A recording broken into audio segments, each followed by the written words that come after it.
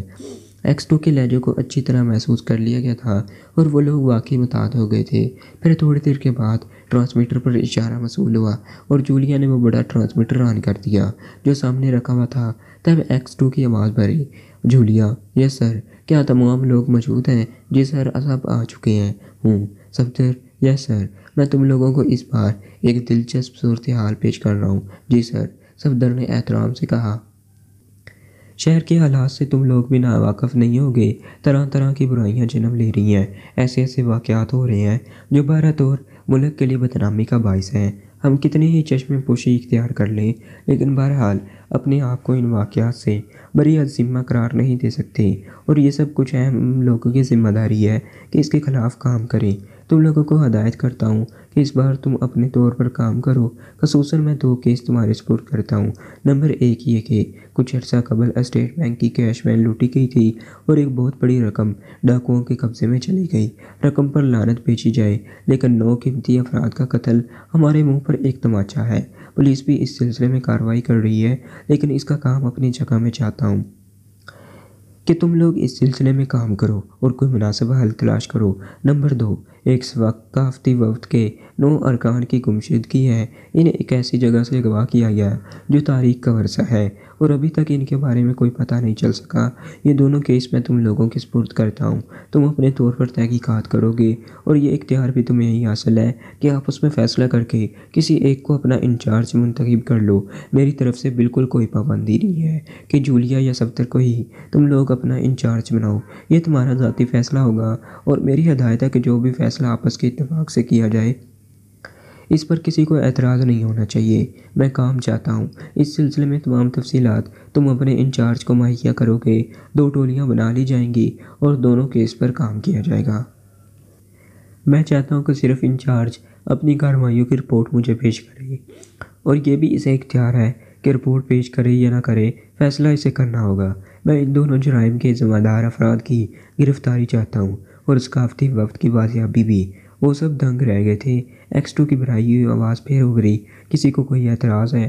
اعتراض نہیں ہے جناب، لیکن کسی رہنمائی کے بغیر میں نے بارہا محسوس کیا ہے کہ آپ لوگوں میں سے چند افراد میرے اقدامات سے کچھ انفراد برتے ہیں، یا اگر کسی مسئلے میں عمران کو انچارج بنا کر آپ کے درمیان بھیج دیتا ہوں تو آپ کو اس پر شدید اعتراضات ہو جاتے ہیں۔ بہت دن سے میں اس بارے میں غور کر رہا تھا، لیکن میں نے یہ فیصلہ کیا کہ اگر آپ اپنے طور پر بھی اپنی صلاحیتوں کو آزمانا چاہتے ہیں تو آپ لوگوں کو اس کا موقع دیا جائے۔ جی سر۔ میرا خیال ہے اب اس سلسلے میں مزید گفتگو بے مقصد ہوگی۔ دونوں واقعات آپ لوگوں کے علم میں ہوں گے۔ اپنا کام کیجیے اور کسی نتیجے پر پہنچنے کے بعد مجھے رپورٹ دیجیے۔ اوکے۔ X2 کا لہجہ بے حد سخت تھا۔ کسی کو مزید کوئی سوال کرنے کی جرات نہیں ہوئی اور X2 کی آواز بند ہو گئی۔ سبھی کے چہرے بے رونق ہو گئے تھے۔ یکا یک جولیا ہنس پڑی اور وہ سب چونک کر اسے دیکھنے لگے۔ Very good. میرا خیال ہے X2 نے ہم لوگوں کی فری ہینڈ دیا ہے اور اب ہر شخص اپنی صلاحیتیں آزما سکتا ہے۔ اس میں کیا شک ہے؟ بہرحال مسئلہ انچارج کا رہ جاتا ہے، صفدر نے کہا۔ نعمانی، صدیقی اور چوہان بھی مسکرا رہے تھے۔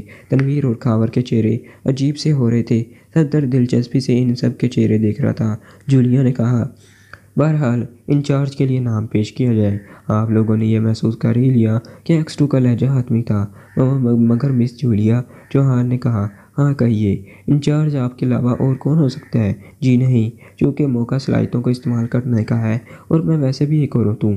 X2 نے اپنا ذریعہ بے شک مجھے بنا رکھا ہے، لیکن میں نے آج تک کوئی ایسا کارنامہ سر انجام نہیں دیا جس کی کوئی بنیادی حیثیت ہو، اس لیے میرے انچارج ہونے کا سوال ہی نہیں اٹھتا۔ میں دو نام پیش کرتا ہوں اور میں سمجھتا ہوں یہ حتمی نام ہونے چاہیے، صفدر نے کہا۔ پہلا نام تنویر کا ہے اور دوسرا خاور کا۔ ارے نہیں بھائی، میں بھلا کہاں انچارج بن سکتا ہوں، تنویر نے کہا، اور میں بھی اس فیصلے کو قبول نہیں کرتا۔ ووٹنگ کرا لی جاتی ہے، صفدر نے کہا اور پھر بولا، جو حضرات تنویر کو انچارج بنانے کے حق میں ہوں وہ ہاتھ اٹھا دیں۔ تقریباً سب نے ہی ہاتھ اٹھا دیے تھے۔ خاور بھی شریک تھا، اور جو خاور صاحب کو انچارج بنانا چاہتے ہیں وہ بھی ہاتھ اٹھا دیں۔ اس بار صرف تنویر کا ہاتھ اٹھا اور صفدر نے کہا، فیصلہ ہو چکا ہے، لیکن اگر آپ چاہیں تو خاور آپ کو اسسٹ کر سکتے ہیں، صفدر نے کہا۔ میں سمجھ رہا ہوں، سب کچھ سمجھ رہا ہوں، تنویر گسیلے لہجے میں بولا۔ کیا آپ لوگ مجھے پھنسانا چاہتے ہیں؟ لیکن آپ لوگوں کے کہنے سے کیا ہوتا ہے؟ میں انچارج کی حیثیت قبول نہیں کرتا۔ میرا خیال تو یہ ہے کہ آپ لوگ خود عمران سے رابطہ کیجیے اور اس سے کہیے کہ وہ اس بار بھی اپنی ٹانگ ان واقعات میں پھنسا دے۔ آپ کا کیا خیال ہے تنویر؟ عمران X2 کی ہدایت کے بغیر کیس میں شامل ہو سکتا ہے، اور اگر آپ اپنے طور پر کوئی درخواست اس سے کرنا چاہتے ہیں تو کر لیجئے، لیکن نتیجہ آپ کا خود اندازہ ہوگا۔ مگر میں کیا کر سکتا ہوں آخر اس سلسلے میں؟ کیوں آپ سیکرٹ سروس کی ٹیم کے اعلیٰ رکن نہیں ہیں؟ دیکھو بھائی، مجھے مت پھنساؤ، تمہیں اللہ کا واسطہ، مذاق کی بات الگ ہوتی ہے، لیکن یہ ایک سنجیدہ مسئلہ ہے، میری کیا سمجھ میں آئے گا؟ پھر بھی تنویر صاحب، X2 نے سب کو یہ اختیار دیے ہیں کہ کسی کو ایک اپنا لیڈر چن لیا جائے۔ تم لوگ مجھے کیوں مروانے پر تلے ہوئے ہو؟ ہم سب آپ کے ساتھ تعاون کریں گے، کوئی ایسا کام نہیں کیا جائے گا جو آپ کی مرضی کے خلاف ہو۔ وہ تو ٹھیک ہے، لیکن بھلا میں آثار قدیمہ کی نفرات کو کہاں سے بازیاب کراؤں گا؟ ظاہر ہے تاوان کے لیے انہیں اغوا کیا گیا ہوگا۔ یہ تو آسان سی بات ہے، اگر کوئی ایسی بات آپ کے علم میں آ جاتی ہے تو آپ X2 سے کہہ سکتے ہیں، لیکن بہرحال کام آپ کو ہی کرنا ہوگا۔ اور پھر سب نے مل کر تنویر کو مجبور کر دیا کہ وہ انچارج کا عہدہ سنبھال لے۔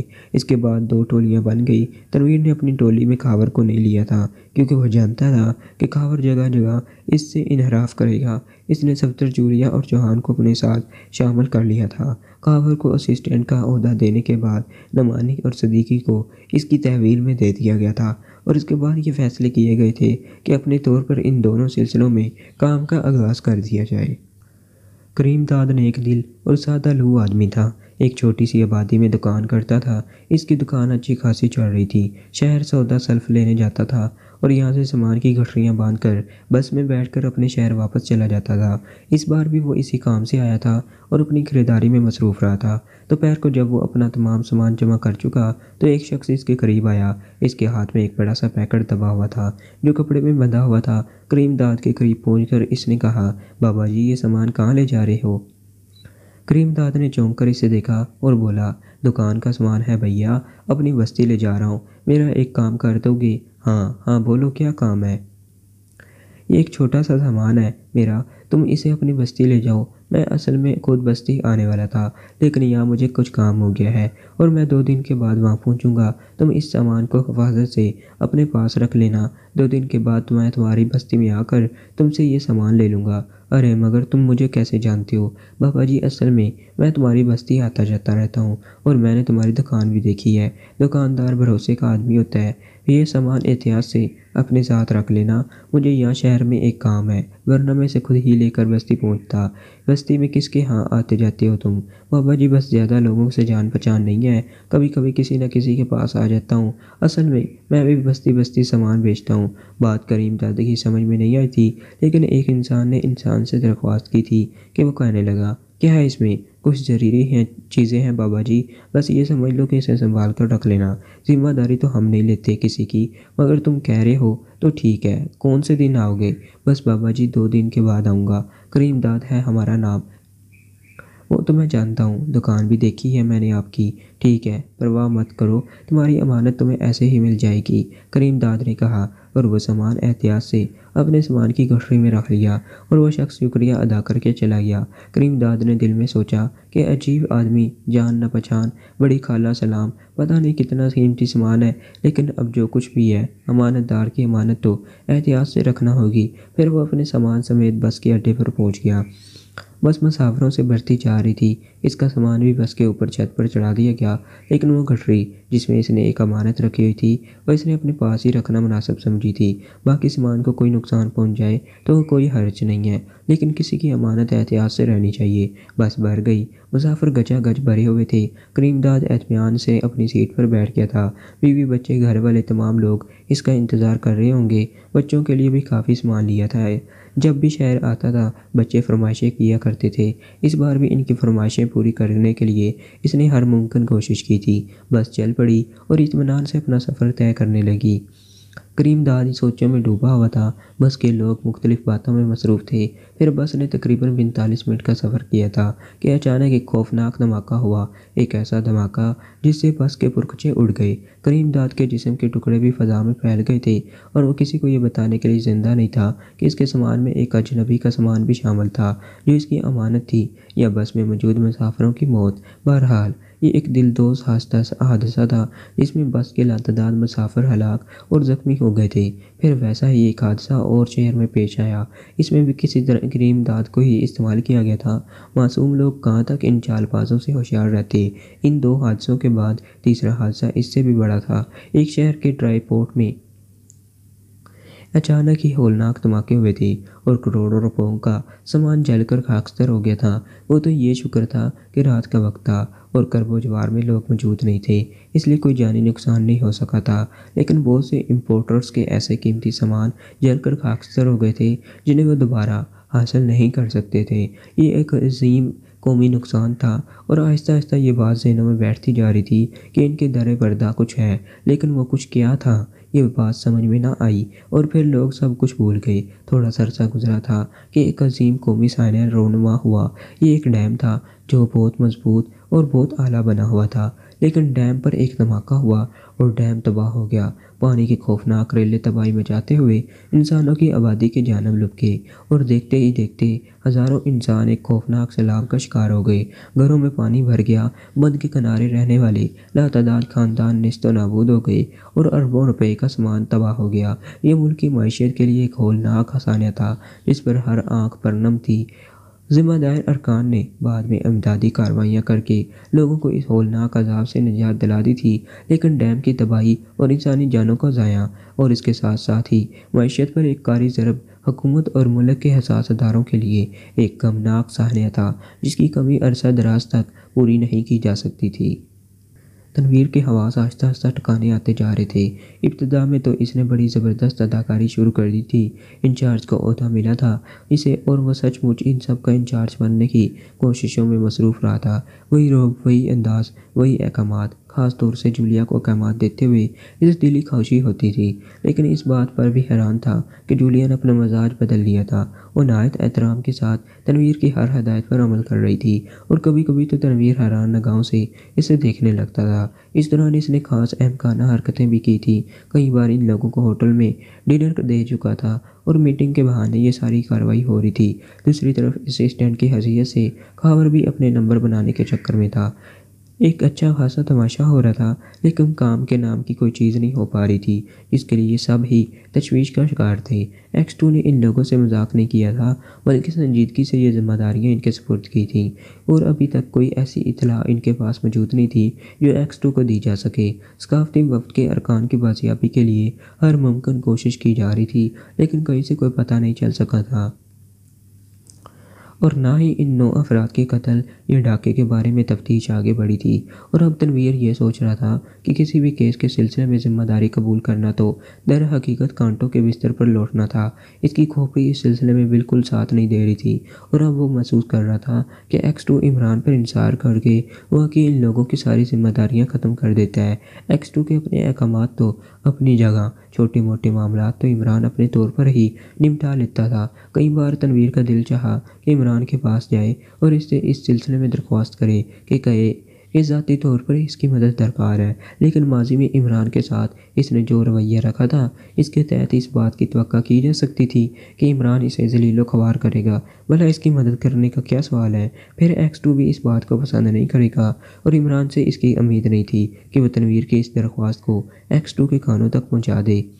گویا وہی ہوگا، کیا فائدہ؟ اب اس بحران پر سارا طاری ہو گیا تھا۔ دن بھر ادھر ادھر مارے پھیرتے رہے تھے، اور نتیجہ 2 دھاگ کے 3 بات۔ جولیا اور صفدر سے مشورے بھی ہوتے تھے۔ صفدر نے خود بھی معذوری کا اظہار کیا تھا، اور وقت بھی وہ بحران کے عالم میں اپنی رہائش گاہ سے نکل آیا تھا اور گاڑی میں بیٹھ کر چل پڑا تھا۔ کچھ سمجھ میں نہیں آ رہا تھا کہ کیا کیا جائے۔ اب تو معذرت کی گنجائش بھی نہیں تھی۔ کیا کہتا ہے اس سلسلے میں مذاق اڑانے کے سوا اور کیا ہو سکتا تھا؟ وہ ایک ریستوران کی جانب نکل آیا۔ شام کے چٹپٹے فضاؤں پر مسلط ہوتے جا رہے تھے۔ ماحول میں وہی ہنگامہ انگیزی تھی۔ ریستوران میں زیادہ رش نہیں تھا، ایک اچھی خاصی پرسکون جگہ تھی۔ تنویر اپنی گاڑی سے اتر کر چند قدم ہی آگے بڑھا تھا کہ اچانک اس پر ایک فلیش لائٹ اسپارک ہوئی اور وہ چونک کر رک گیا۔ سامنے ایک مجہول سا شخص نظر آ رہا تھا۔ گھنی داڑھی، بے ترتیب مونچھیں، میلا کچیلا لباس۔ اس کے پاس کیمرہ تھا اور اس نے تنویر کا فوٹوگراف بنایا تھا۔ تنویر چونک پڑا، خاص طور سے اس شخص کی مشکوک کیفیت نے اسے اور حیران کر دیا۔ وہ اس طرح پلٹ کر واپس چل پڑا تھا جیسے تنویر کی نگاہوں سے بچنا چاہتا ہو۔ تنویر کے ذہن میں سینکڑوں میں تصورات گردش کرنے لگے۔ ریستوران میں داخل ہونے کے بجائے وہ برق رفتاری سے اپنی کار کی جانب واپس پلٹا اور دروازہ کھول کر اندر بیٹھ گیا، کیونکہ اس نے تصویر بنانے والے شخص کو ایک موٹر بائیک کی جانب بڑھتے ہوئے دیکھا تھا۔ پھر موٹر بائیک اسٹارٹ ہو کر آگے بڑھ گئی تھی۔ اب تنویر کے لیے رکنا مشکل تھا۔ ذہن میں سینکڑوں خیالات آ رہے تھے کہ یہ اسی سلسلے کی کوئی کڑی ہے۔ کیا کسی کو اس بات کا علم ہو گیا ہے کہ وہ ان پراسرار واقعات کی چھان بین کر رہا ہے؟ بس یہی تصور اس کے ذہن میں تھا۔ موٹر بائیک مناسب رفتار سے آگے بڑھ رہی تھی۔ وہ شخص بھی ایسی ہی مشکوک کیفیت کا حامل تھا کہ تنویر کے شبہات کی اور تجدید ہو رہی تھی۔ پھر جب وہ نیشنل ہائی وے پر نکل آیا تو نہ جانے کیوں تنویر کو یہ احساس ہوا کہ آج کا تقدیر شاید کچھ یاوری کرنے والی ہے۔ یہ شخص آخر کہاں جا رہا ہے؟ لیکن پھر اس کا تعاقب کرتے کرتے اسے چٹی کا دودھ یاد آ گیا۔ وہ علاقہ شہر سے کافی فاصلے پر تھا، جس میں دائیں ہاتھ میں ایک کچے راستے پر مڑنے کے بعد وہی جگہ آ جاتی تھی جہاں سے ثقافتی وفد کے ارکان کا اغوا ہوا تھا۔ اور جب موٹر بائیک اس طرف مڑی تو تنویر کا دل خوشی سے اچھل پڑا۔ آج تو واقعی کچھ ہونے جا رہا ہے۔ وہ اس جگہ کئی بار آ چکا تھا اور یہاں کے چپے چپے کا جائزہ لیا تھا۔ اس نے ایک ایسا شخص جس نے اس کی تصویر بنائی ہے اور اس طرف نکل آیا ہے، یقینی طور پر ایک مشکوک شخصیت کا حامل ہے، اور ممکن ہے اس کا تعلق ان لوگوں سے ہو۔ بس ذرا کامیابی کے ساتھ اس کا تعاقب کر لیا جائے۔ داہنی سمت مڑنے کے بعد صورتحال ذرا مشکوک ہو گئی تھی، کیونکہ اب ایک ایسی سنسان جگہ تھی جہاں تعاقب کا اندازہ بخوبی لگایا جا سکتا تھا۔ تنویر نے نہایت مہارت کے ساتھ یہ تعاقب جاری رکھا۔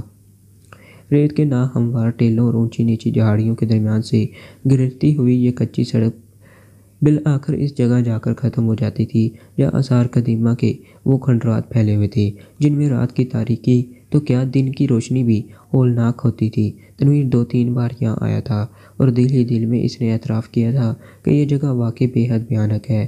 بہرحال اب جو کچھ بھی ہو، موٹر بائیک کی عقبی روشنی پر نظر جمائے وہ اپنی گاڑی آگے بڑھا رہا تھا۔ موٹر بائیک کو اس نے کافی فاصلہ دے دیا تھا۔ پھر موٹر بائک ایک ایسی جگہ جا کر رک گئی جہاں آگے راستہ بند تھا۔ یہ ایک برساتی جھیل تھی اور چونکہ پچھلے دنوں اچھی خاصی بارش ہو چکی تھی اس لیے جھیل میں خاصا پانی موجود تھا۔ موٹر بائک کی روشنی جھیل کے نزدیک جا کر بند ہو گئی تھی۔ تنویر نے گاڑی کی روشنیاں بھی بند کر دی اور پھر ریت کے ایک ٹیلے کی آواز میں اس نے اپنی کار روک دی، چونکہ اس نے جو موٹر بائک سے اس شخص کو نیچے اترتے ہوئے دیکھا، اس جھیل کے دوسری جانب بھی کھنڈرات بکھرے ہوئے تھے۔ تنویر کا دل دھک دھک کرنے لگا۔ اس کا مقصد یہ ہے کہ آج وہ کسی نتیجے پر پہنچنے والا ہے۔ اس شخص کی یہاں آمد بلا وجہ نہیں ہو سکتی۔ پھر اس نے اس شخص کو پانی کی اس جھیل میں داخل ہوتے ہوئے دیکھا۔ وہ کھنڈرات کے دوسری جانب جا رہا تھا۔ تنویر کے ہونٹوں پر تشویش کی لہر دوڑ گئی۔ وہ آہستہ آہستہ چلتا ہوا موٹر بائک کے قریب پہنچا، اس کا نمبر دیکھا، جائزہ لیا اور اس کی آڑ میں چھپ کر اس شخص کو یہ جھیل کراس کرتے ہوئے دیکھتا رہا۔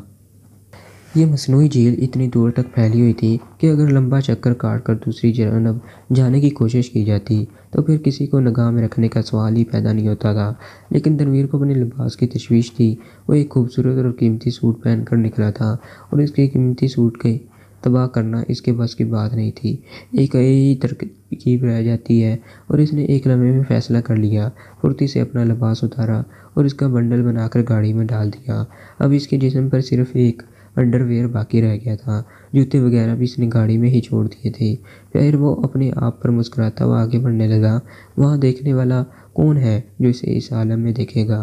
ایسے واقعی اس وقت کچھ نہ کچھ ہو جائے گا تو کاش اسے اغوا شدہ لوگوں کا پتہ چل جائے۔ بہرحال ہمت کر کے جھیل میں اتر گیا۔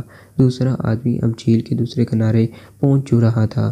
تنویر کو پانی میں کافی جھکنا پڑا، حالانکہ پانی زیادہ گہرا نہیں تھا، زیادہ سے زیادہ کمر تک آ جاتا تھا اور وہ بھی بالکل درمیان میں پہنچنے کے بعد۔ چنانچہ تنویر کو اس سلسلے میں کوئی دقت نہیں ہوئی اور بالا آ کر وہ جھیل عبور کر گیا۔ پھر وہ کھنڈرات میں پہنچ کر ادھر ادھر نگاہیں دوڑانے لگا، لیکن اب وہ شخص نظر نہیں آ رہا تھا۔ وہ جس طرح اپنی بائک کنارے پر چھوڑ آیا ہے، اس کے بعد اس بات کا امکان تو نہیں تھا کہ وہ واپس نہ جائے۔ بہرحال اب کیا کیا جا سکتا تھا؟ لیکن وہ شخص گم کہاں ہو گیا؟ تنویر نے فیصلہ کر لیا اب کسی جگہ چھپ کر انتظار کیا جائے اور صورتحال کا جائزہ لیا جائے۔ 10 منٹ، 20 منٹ اور پھر آدھا گھنٹہ گزر گیا، لیکن اس شخص کا کہیں پتہ نہیں چل سکا۔ پھر اچانک تنویر نے رات کے سناٹے میں موٹر بائک کا سٹارٹ ہونے کی آواز سنی اور اچھل پڑا۔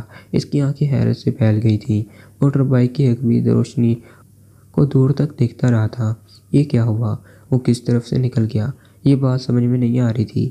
اب کیا کیا جائے؟ تنویر نے دل میں ہی سوچا کہ کچھ وقت یہاں رک کر یہ اندازہ لگایا جائے کہ کوئی اور آہٹ بھی ادھر ہوتی ہے یا نہیں، اور اگر ان کھنڈرات میں کوئی ایسی جگہ موجود ہے جہاں اغوا خاندان کو دم سادے بیٹھا رہا۔ اور اس طرح مزید کچھ وقت اور گزر گیا۔ اب تنویر کو ہلکے سے خوف کا احساس ہو رہا تھا۔ اس نے کھنڈرات کا جائزہ لیا تھا اور اسے یوں محسوس ہو رہا تھا جیسے بہت سی آنکھیں اس کی جانب نگراں ہوں، آہستہ آہستہ آپس میں سرگوشیاں کر رہی ہوں۔ اس کے رونگٹے کھڑے ہو گئے اور پھر وہ اپنے آپ پر لا حول ولا پڑتا ہوا واپس پانی کی جانب چل پڑا۔ تھوڑی دیر تک سوچتا رہا اور اس کے بعد جھیل میں اتر کر کنارے پر اتر گیا۔ دوسرا پرشرار شخص تو ہاتھ سے نکل گیا تھا، لیکن نہ جانے کیوں تنویر کو یہ احساس ہو رہا تھا کہ کوئی نہ کوئی بات ایسی ہے جو خطرناک ہو سکتی ہے۔ پھر وہ کنارے پر پہنچ گیا اور ٹھنڈی سانس لے کر اپنے بدن سے پانی جھٹکتا ہوا گاڑی کی طرف چل پڑا، لیکن گاڑی کے قریب پہنچ کر اس کے دیوتا کوچ کر گئے۔ کپڑوں کا بنڈل گاڑی میں موجود نہیں تھا جسے وہ اس میں ڈال گیا تھا۔ جوتے تک غائب تھی۔ ایک بڑی عجیب پوزیشن ہو گئی تھی۔ وہ ہکا بکا رہ گیا۔ یہ سب کچھ تو اس کے تصور میں بھی نہیں تھا۔ کپڑوں میں تو کچھ تھا اور اب کیا ہوگا؟ تنویر کے ذہن میں ایک دم جھلاہٹ سوار ہو گئی۔ یقیناً وہی شخص اس کے کپڑے لے کر گیا ہے، لیکن کیوں؟ آخر کیوں؟ وہ کون تھا اور آخر کیا چاہتا تھا؟ اب کیا کیا جائے؟ اس عالم میں تو گاڑی بھی ڈرائیو نہیں کی جا سکتی تھی۔ بہت دیر تک سوچتا رہا، پھر کوئی حل ذہن میں نہیں آیا۔ پھر اچانک اس نے اگنیشن کی جانب دیکھا اور یہ دیکھ کر مزید نڈال ہو گیا کہ اگنیشن میں چابی بھی نہیں لگی ہوئی تھی۔ اللہ کی لعنت! یہ کم وقت اگر میرے ہاتھ آ جائے تو اس کے پورے بدن میں گولیاں اتار دوں۔ پھر وہ اس وقت چونک پڑا جب کسی کار کی ہیڈ لائٹس اس کی گاڑی پر پڑی۔ کار برق رفتاری سے اسی طرف آ رہی تھی۔ تنویر اور پریشان ہو گیا، یہ نہ جانے کون ہے۔ پھر اس نے اپنے آپ کو ایک ٹیلے کی آڑ میں پوشیدہ کر لیا، لیکن کار جب قریب پہنچی تو تنویر نے اسے پہچان لیا۔ صفدر کی کار تھی۔ صفدر اور جولیا نیچے اتر آئے۔ کم وقت جولیا بھی ساتھ ہے، لیکن یہ لوگ یہاں کیسے پہنچ گئے؟ تب صفدر کی آواز فضا میں ابھری۔ تنویر، تنویر تم ٹھیک تو ہو؟ اب اس کے علاوہ کوئی چارہ کار نہیں تھا کہ تنویر سامنے آ جائے۔ وہ جلائے انداز میں ٹیلے کے عقب سے نکل آیا۔ اس دوران برہنہ بدن پر اڑتی ہوئی ریت چپک گئی تھی، چہرہ بھی بھوت بن گیا تھا۔ صفدر اور جولیا نے اسے دیکھا۔ جولیا نے دونوں ہاتھ منہ پر رکھ لیے تھے۔ تنویر نے گھرائی ہوئی آواز میں کہا، میرا مذاق اڑایا تو اچھا نہیں ہوگا، اس وقت میں مر جانے کی پوزیشن میں ہوں۔ لیکن تنویر، تم یہاں کیا کر رہے ہو؟ جھگ مار رہا ہوں اور اس وقت انچارج ہوں، اس لیے سوال کرنے کا حق مجھ پر ہے۔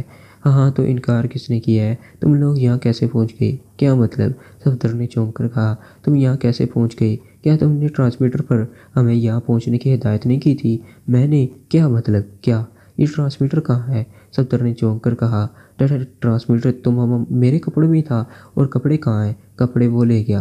صفدر نے تشویش سے تنویر کو دیکھا اور بولا، تنویر بہت غلط ہو گیا ہے۔ ٹرانسمیٹر پر تمہاری آواز میں مجھے اطلاع دی گئی تھی کہ تم یہاں موجود ہو اور ہمیں طلب کر رہے ہو۔ کیا تم نے ٹرانسمیٹر پر نہیں کہا تھا؟ اللہ کی قسم بالکل نہیں۔ میں تو ایک عجیب و غریب مصیبت میں پھنس گیا تھا۔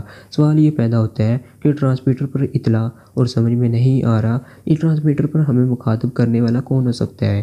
تنویر کی سمجھ میں خود نہیں آیا تھا، لیکن جولیا کے ذہن میں ایک بجلی سی گوند گئی، تاہم وہ اپنے خیال کا اظہار نہیں کر سکتی تھی۔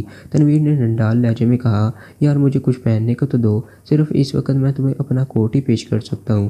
گاڑی کی چابی کہاں ہے؟ وہ بھی نہیں ہے۔ کمال کرتے ہو، آخر ہوا کیا تھا؟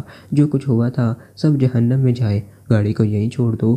لیکن پھر صفدر کی تلاش کرنے پر گاڑی کی چابی ڈرائیونگ سیٹ کے نیچے پڑی مل گئی تھی۔ صفدر نے جولیا سے کہا، جولیا تم اس گاڑی میں ہمارے ساتھ ساتھ آؤ، نہ جانے کیا قصہ ہوا ہے۔ اور پھر راستے میں تنویر نے صفدر کو تمام صورتحال بتائی تھی۔ صفدر کے اپنے ذہن میں بھی کھلواہٹ ہو رہی تھی، لیکن وہ اظہار نہیں کرنا چاہتا تھا۔ تنویر ویسے ہی ٹیڑھا آدمی تھا، لیکن صفدر کو بار بار یہ احساس ہو رہا تھا کہ عمران کے علاوہ اور کوئی نہیں ہو سکتا جو تنویر کی یہ حالت بنا دے۔ بہرحال اب صورتحال کچھ بھی ہو، وہ تنویر کو لے کر اس کے گھر پہنچے تھے اور پھر تنویر کے ساتھ ہی اندر داخل ہو گئے تھے۔ لیکن تنویر اپنے کپڑے دیکھ کر چونک پڑا تھا جو اس کے بیڈ روم میں بالکل سامنے رکھے ہوئے تھے۔ ان میں ٹرانسمیٹر بھی موجود تھا۔ تنویر کو چکر آ گیا۔ وہ آہستہ سے بولا، میرے اللہ یہ تو بڑی مشکل آ گئی یار صفدر، حماقت ہوئی ہے مجھ سے۔ ایک درخواست کر سکتا ہوں؟ زندگی بھر تمہارا آسان بنتا رہوں گا کیا؟ ان تمام باتوں کو ایکس2 کا پتہ نہیں چلنا چاہیے۔ نہ جانے کون تھا، نہ جانے کچھ سمجھ میں نہیں آتا۔ جولیا خاموش ہی رہی تھی۔ صفدر نے آہستہ سے کہا، ٹھیک ہے تنویر، دلوں میں وسعت پیدا کرو، بہت سے معاملات میں تم ہمارے ساتھ سخت ہو جاتے ہو۔ آئی ایم سوری یار، مگر جو کچھ ہوا ہے وہ بے حد خطرناک ہے۔ اللہ کے لیے مجھے اس عہدے سے نجات دلا دو۔ میں لعنت بھیجتا ہوں ایسے انچارج پر جس کی زندگی مذاق بن جائے۔ صفدر گہری گہری سانسیں لینے لگا تھا اور جولیا ہنسی روکنے کی کوشش میں اچھی طرح نڈال ہو گئی تھی۔